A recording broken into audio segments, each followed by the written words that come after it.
am Amy Vetter, and welcome to the Breaking Beliefs podcast. This valuable time is for you to pause in your day and go on your own self-journey.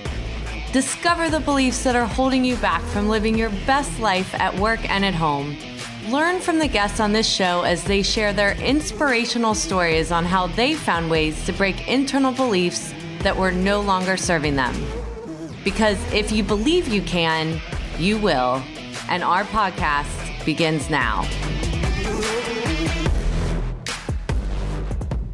Welcome to this episode of Breaking Beliefs, where I interview Sarah Elliott, principal and co-founder of Intend to Lead, also founder of Ellivate Alliance, a women entrepreneurs network of like-minded community to accelerate their growth. Sarah helps accountants access the dimension of possible, the place where fear is no longer the enemy and love reigns. She is an author, speaker, and instructor on coaching and leadership development and an advocate for women in the accounting profession. She has been recognized as one of the 25 most powerful women in accounting by AICPA and CPA Practice Advisor and one of the top 50 women in accounting by Practice Ignition. In this interview, we discuss her journey from chemical engineering to becoming a CPA Firm Partner and the pivots she has made along the way in her career. We discuss how her belief systems evolved over time to give her the confidence to know that she was enough just as she is and can do anything that she sets her mind to. Hi, and welcome to this episode of Breaking Beliefs, where I'm interviewing Sarah Elliott today from Ellivate Alliance and Intend to Lead. Sarah, you want to give a little intro on yourself? Yeah, hello there. Thank you, Amy. I'm thrilled to be here, and I'm coming at you from the guest bedroom of my home because we're in quarantine. Yes. And this is the only true place COVID style. Yes, this is where I have space from my 5-year-old child with a locked door, and my husband's with him now. So anyway, I'm glad to be here despite all that is going on, and thank you for inviting me. A little bit about me. So I'm the co-founder of Intend to Lead. We coach accountants to access what we call the dimension of possible. We do that through leadership coaching, group learning, and consulting with organizations to create coaching cultures. So we do that in the accounting space. And then, as you mentioned, I'm also the founder of the Ellivate Alliance, of which you are a part. Yes. And together we help women entrepreneurs build heart-based businesses from the inside out. And we provide inspiration, practical know-how, and community to accelerate their growth. Awesome. So thank you so much for coming on. And you're a good friend besides a colleague. And we got to know each other a few years ago, but clicked very fast. And part of that, I think, is, we have similar backgrounds, and you being a CPA and having been a firm partner before you made pivots in your career. So I'd love to kind of go back and just understand some of your background, and maybe you can share some story of, a little bit about your parents and how you grew up and how you kind of started on this path in the first place. Wow, you want to go way back? Yes. I'm all about going way back. Well, let's see. I was born in Ohio. No, but my parents are British. So I'm actually the firstborn American in my entire family. Oh, wow. How cool. Yeah. So maybe something you didn't even know about me. And my parents came to the US, and my dad started a business here, and they really believe in the American dream and really wanted to create something. They didn't have a lot of means when they immigrated, and my dad built a successful business. And I guess I grew up with that, and seeing him and my mom, right, and seeing them create this life kind of out of almost nothing, right, except for who they are and their values when they first moved to the US was pretty incredible. And I guess it's kind of embedded within me in some ways that I'm probably not even conscious of. But maybe I had that entrepreneurial bug since childhood, and it didn't really come up until 5 years ago. Well, and that's so interesting because my grandparents were immigrants. So on either side, either second or third generation, but same thing, coming from that background and bootstrapping it. And the way they felt about being Americans, which I think is a very unique thing to grow up with because we take it for granted when we're born American versus when someone earned being American. And, so it's just very interesting. So what kind of business did he have? Yeah, so he was in oil and gas. Okay. So they created flow computers to measure oil and gas, worked with all the major oil companies and pipelines. So I grew up outside of Houston in the suburbs of Houston, but he's since retired and doing other good work.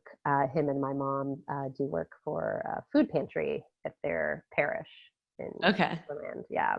And you have no accent whatsoever growing up with people with accent. No, no. Well, my parents, I don't even think they have that much of an accent because they've been in the U.S.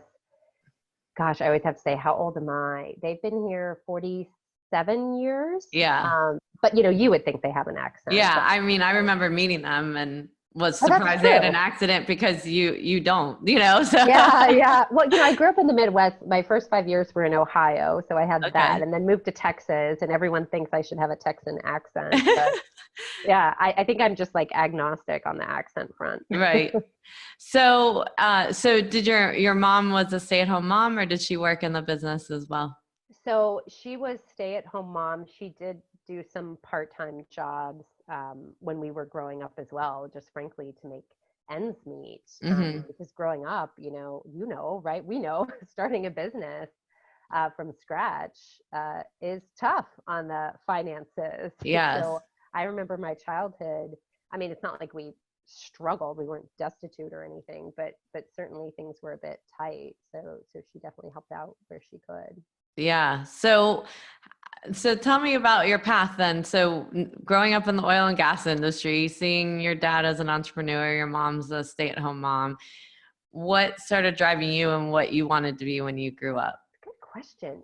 I looked at what I thought I was good at. And I remember in high school, looking to college, saying, well, I'm good at science, I'm good at math, so I should be an engineer because essentially that's what my dad is, right? He's in Right. that engineering business. That's what my older sister is. She's in petroleum engineering. Oh, So okay. I thought, yeah, engineering, that makes sense. So I decided to be a chemical engineer.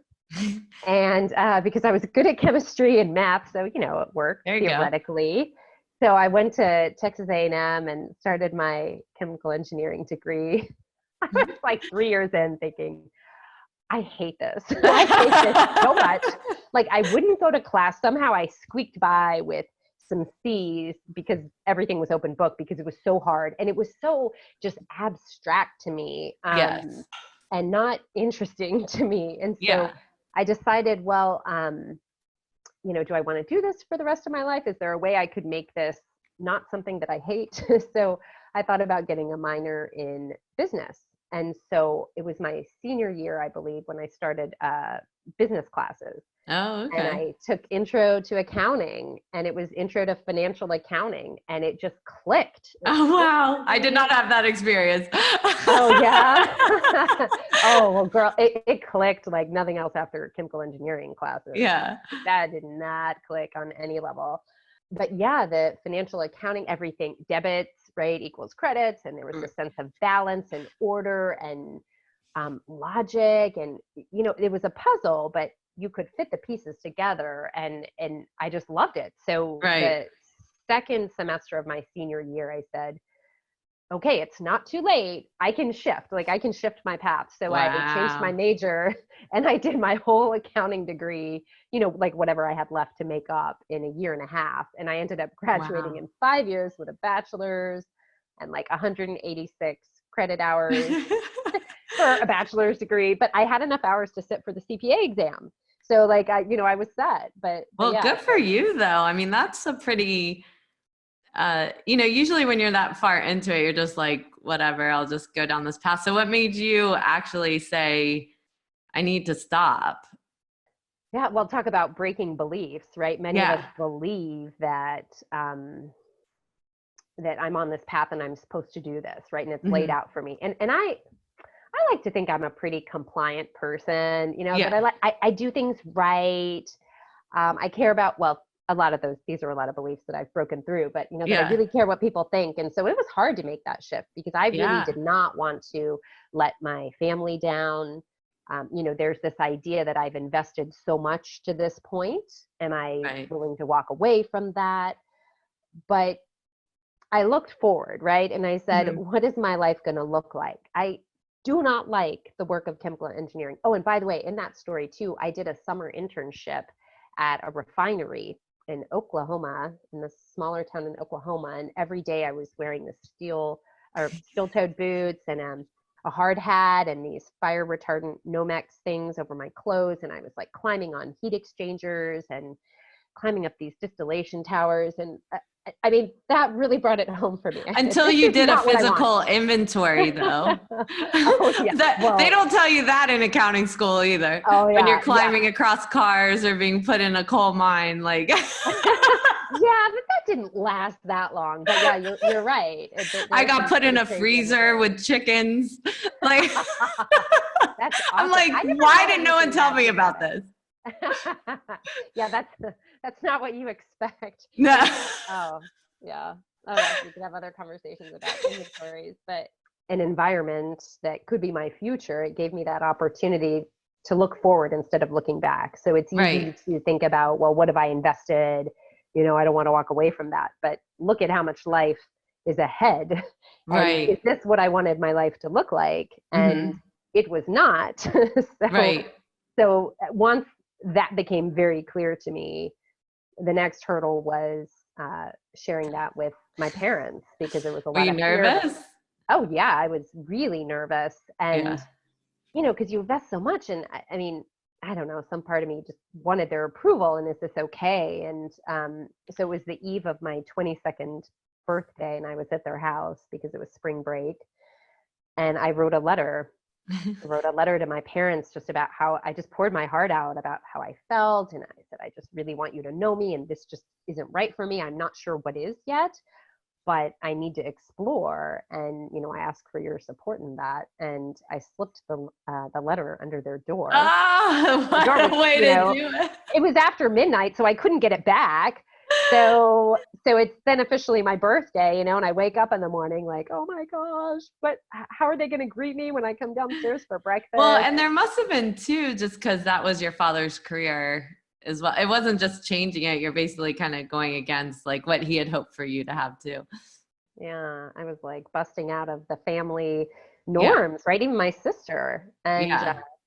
but yeah, I mean, I was greeted that morning with love and well wishes Oh, for my birthday. And, my dad's request was just, yes, do something different. Let's just, make sure that it makes sense and that you're thoughtful about it. And so it took me, I think it was the next year that I actually changed my major. I can't remember. Well, it must have been right after that. I think that's when I had the minor in business maybe, and decided to switch. But yeah, and then from then, it's so funny, right? Because looking back, it was a blip. I mean, it was a right. blip in my life. It's funny to share the story because But I at almost don't that remember time, it it. feels huge, Oh, it right? was a Like, big deal. Yeah. yes. But it Yeah. gives you perspective in your life, right? About Well, some of the there's so tough much things. perspective there because it's not just that you made the shift, it's the way your parents supported you through that. Because not everyone has that kind of support, and especially when they're helping to fund it or whatever, they probably were like, we want this over, and you're saying I'm going to add another year.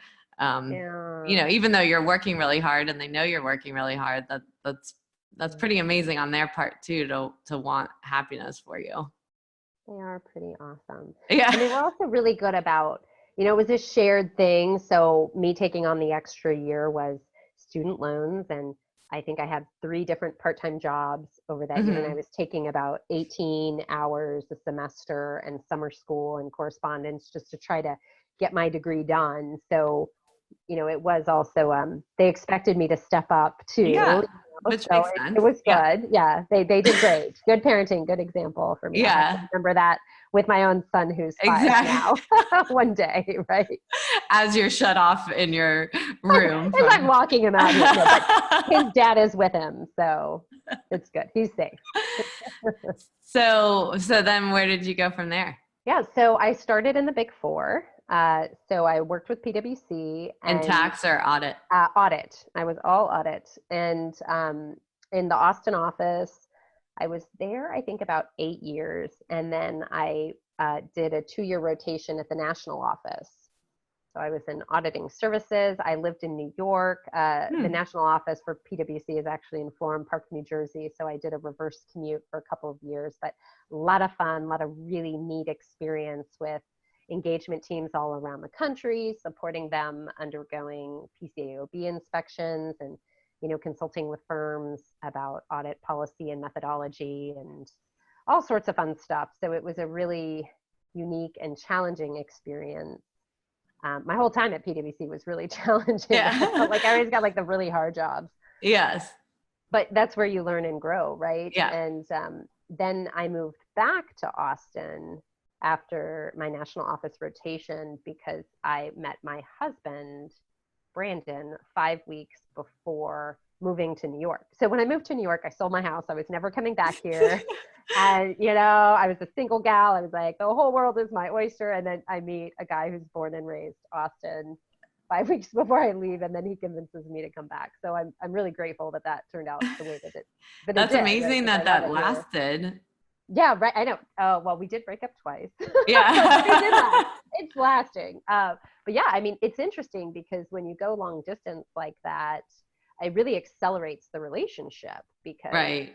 You're staying together on these visits and you're really getting to know someone and you kind of, it's not something that you just play around with or Right. you don't normally have a fling across the country, No. So, yeah, so we got to know one another well and fast, and he convinced me to come back here to Austin. And then I was still with PwC at that time, but there just weren't a ton of opportunities in the Austin office to make partner at a firm that big. So relatively speaking, Austin at that time at least was a fairly small office. So I left and joined a smaller mid-size firm, PMB Heel and Donovan, and I was there 4 years, and almost two of those years, I was a partner. So that's where I made partner, and I was also the national audit partner in charge. So I was a new partner, the youngest partner, the national audit pick. So that was interesting combo, but it was great. Like it was hard and gave me some incredible leadership challenges to work through. And the biggest one for me was my confidence and am I the right person for this role? And am I good enough? And over time, I learned that I was a good fit for that role and I was good enough, right? Why do you think you were? Because I brought a different perspective to the table. And I think what I learned about myself over the years was, people would look to me as a technical leader because I was strong with the technical skills, but I also brought the human skills to the table in a way, in a deep way. So I really, really care about people. I cared about the people that I worked with and really was excited to be part of building something with them and helping. I saw potential in them, right? Who they could be, who they were truly. Right. And to be able to help cultivate that in another human being and see who they can become and what they can do and how they can shape the firm just brought me a lot of joy. Yeah. Yeah. Yeah, that's, I think it's important. I remember I worked at KPMG, and when I started as an assistant auditor, I remember looking at the managers and the partners like, I will never be that smart. Like, there's no way I'll never know what they know. And I think there is that path of understanding what your strength is, which I think is important for you to bring out, because I actually was never the best person technically. I mean, I knew enough to get the job done, but I was a good leader on a job to get the work done on time, to client service, all that kind of stuff. But I remember, it dates me. It was FAS 121, but I was dealing with this loan reservicing. It was just really complicated. And my manager came in and put the new regulation on my desk and said, you need to read this. And I pushed it back to him and I'm like, I will run this job like nobody else. You give me the Cliff Notes. I knew I would like fall asleep if I read that thing. So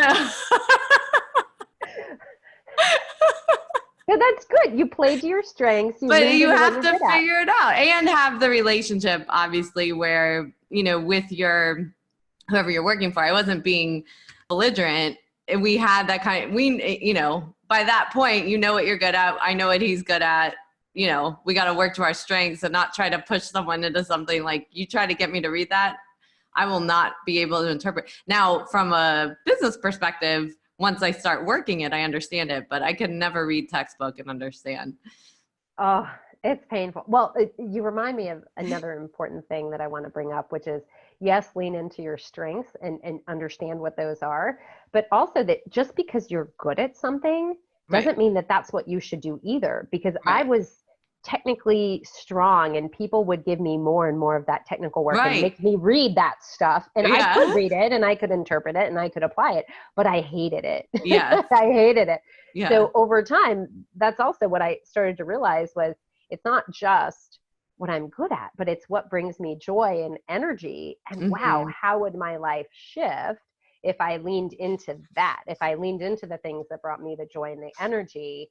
And what if I could do the things that I loved most about my role, right, as a leader? What if I could do that all the time? Like, wow, how would life change? And so that was the spark of me actually deciding to leave the practice of public accounting. Was I started to see this alignment between who I really am and those unique gifts that I can give to the world, right? Aligning that with the needs that I saw in the profession and saying, wow, like I could really go out there and make a difference, like make a much bigger impact in a profession versus just my firm.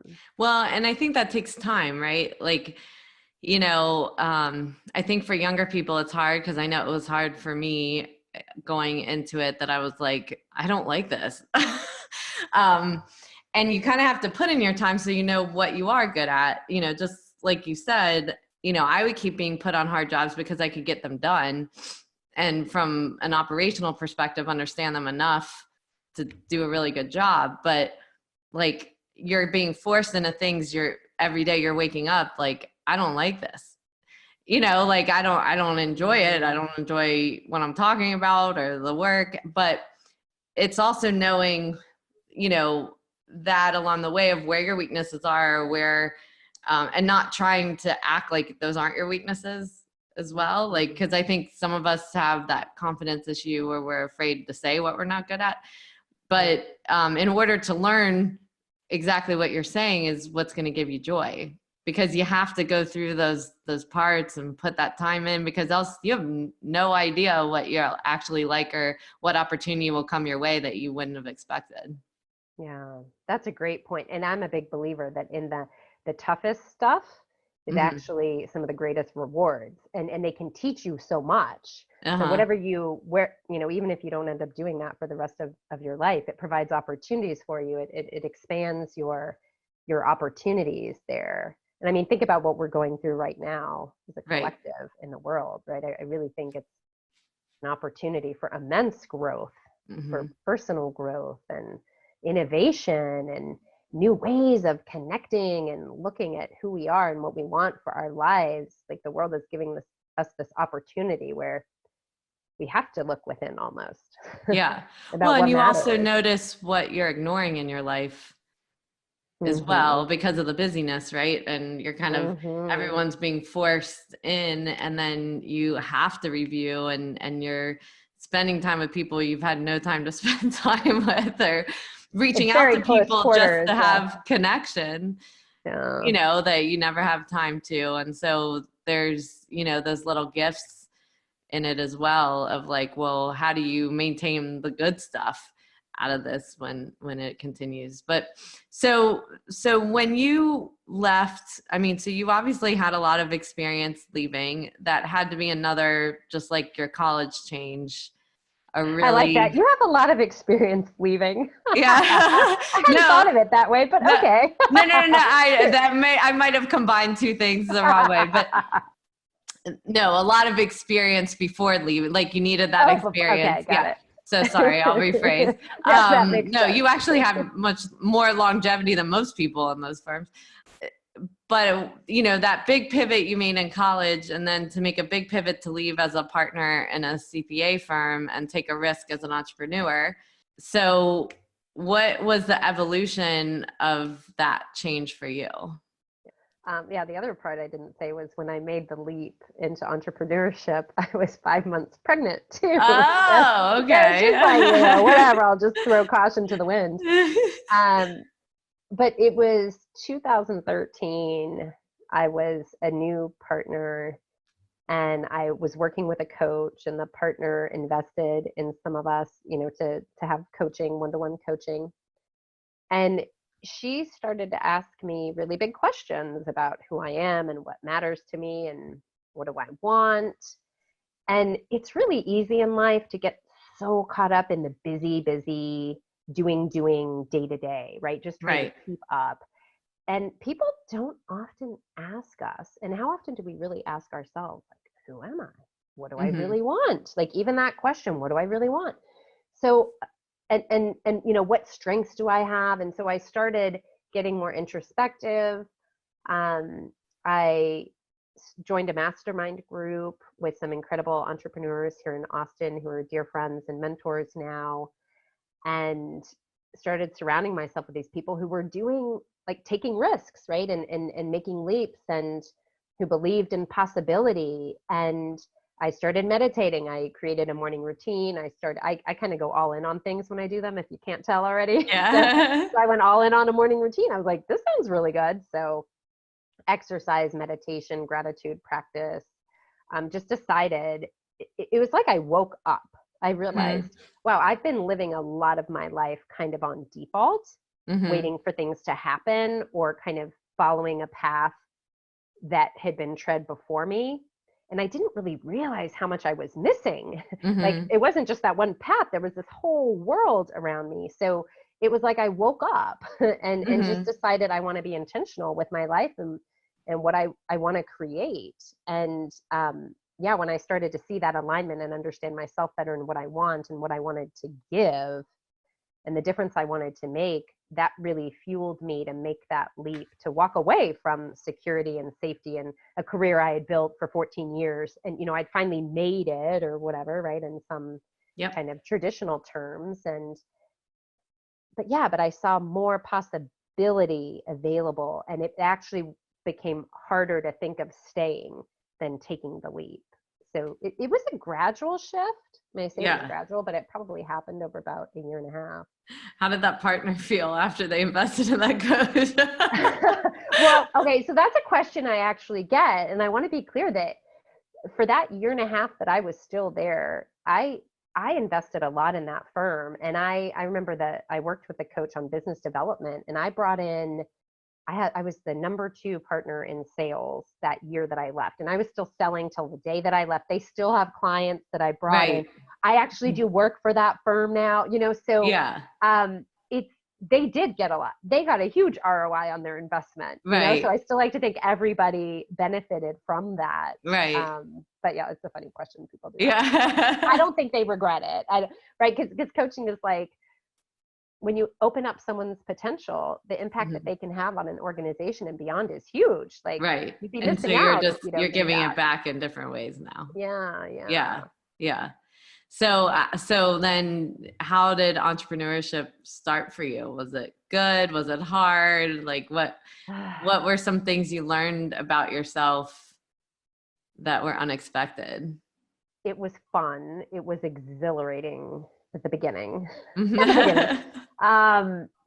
It was also just unknown. It's funny because I actually had more confidence than I realized, because I thought, I've been working with businesses 14 years. I mean, I've been part of running an organization, a firm of, I don't know, 120 people. So, like, I know something, right, about business. And then running a small business and starting it from scratch, I was like, oh my gosh, I know nothing. So it was very humbling, but also exciting because I was learning so fast, connecting with people. It took longer to take off than I thought it would. And it took me longer actually to figure out like, what do I want to give? What is my business? You know, I thought it was Right. one thing.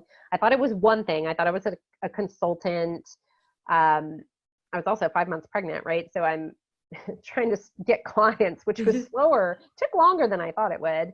Hmm. And then I went and had a baby. And so right before, I think it was 2 weeks before Ethan was born, I decided to go back to school to become a coach. So, right, that was still part of my evolution. I said, yep, I want to go all in on this. I want to, just dig in, go to school for a year and do this. So then I found myself going to school in the evenings, um, being a new mom and all that entailed, and also building a business, right? Continuing to build one that was struggling, at the beginning. And it was just a ton of learning all at the same time. But I was also recreating this whole life of mine to fit all these new things into it. And it was fun and it was hard. And there were moments when, I was crying and I felt like there were some moments of despair of why is this so hard? And Hmm. will I make it? And did I really screw this up? Like, Right. right? Like financially, how is our family? Like, how are we going to pay the mortgage next month?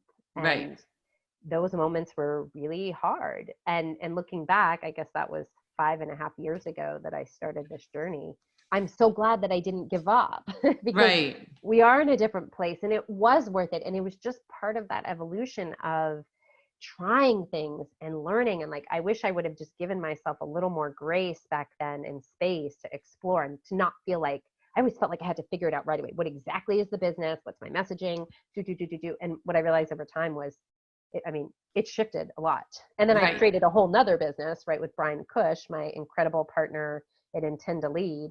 We created that business, I think, a year after I was on my own. And then I rebranded and totally shifted Ellivate, right, to the Ellivate Alliance, which Right. Ellivate Alliance is now we just turned 3 last month. So it continues to Wow. be an evolution. Yeah. Hmm. Yeah. And I think an important point in there, and as hard as this is, but when we take on new things that were not part of our expertise, the fact that you have to go sideways or even backwards a little bit to learn and not try to be something you're not. So like going back and getting the coaching certification or education where, you could push forward without it, but making that investment and slowing down to speed up Yes. is a really important thing as you go through your journey. Yeah. So what would you say now have shifted in you Mm. through this journey and that you've learned along the way and that you try to impart to others?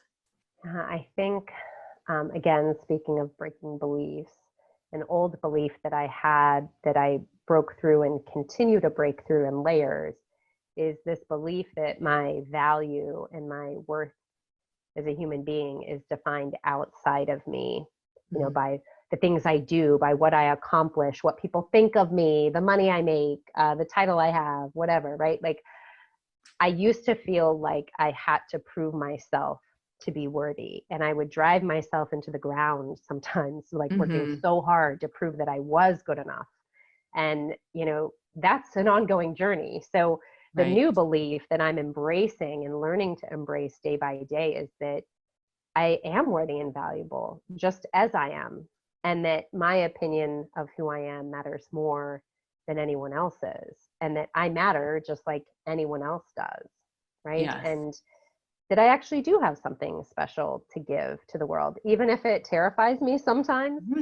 Just keep going, Yeah. just keep going. But like I said, it's an ongoing journey. It has layers. I feel like I'm always finding another layer to work Yes. through. Yeah. So thank you very much. So we're going to close with just some rapid fire questions, and you pick a category, and it's family and friends, money, spiritual, or health. Spiritual. Okay. Things or actions that I don't have that I want. Oh, that I don't have that I want. Self-compassion and unconditional love for myself. Wow, that's deep. Yep. Related to my I like earlier that. comment. Yeah, yeah. Things are actions I do have that I want. A deep belief that all is well, that Yes. I'm where I'm supposed to be. I believe we're all where we're supposed to be, and that brings peace. Awesome. Things are actions that I don't have that I don't want. Ooh, yeah, that's hard. Like, what do you not want spiritually? Yeah, I well, guess, and you don't want it to happen. Yeah. or yeah, that I don't have that I don't want. Yeah. I guess, sometimes people see being spiritual as ascetic, right? Like really severe self-discipline, withholding things, and I don't want that. I really Yeah. love living in the world and enjoying, right? And really embracing the spiritual and the human side of life. The And inclusive side. Yes. yeah, All right, last one. Things are actions that I do have that I don't want. the self-doubt, the harsh inner critic that I have. I'm very idealistic and I expect the ideals of myself. Yeah. Awesome. Thank you so much for joining. Is there anything you want to make sure, just leaving today's conversation, that people leave with or understand about you? Oh, maybe it's not about me, but about you, right? Like the collective you, that each of us, I really believe that each of us is the creator of our life. So be conscious about that, right? We're gifted this precious life that we were given. So spend time exploring who you are, not who you think you're supposed to be, who you are, what you really want, and choose to create something amazing with the life that you have, no matter what your circumstances are today. Love it. Well, thank you so much for joining me today and sharing your story, Sarah. Well, thank you for having me, Amy. It's a pleasure. And thank you for doing what you do. It's amazing the work you do. We Thank you. need more of it. And now for our mindful moments with this interview with Sarah Elliott.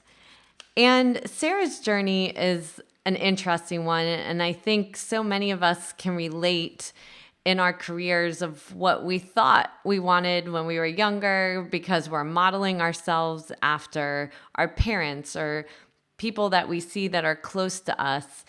And then once we get into learning more about it, we're really clear that it may not be the right fit for us and what we do about that.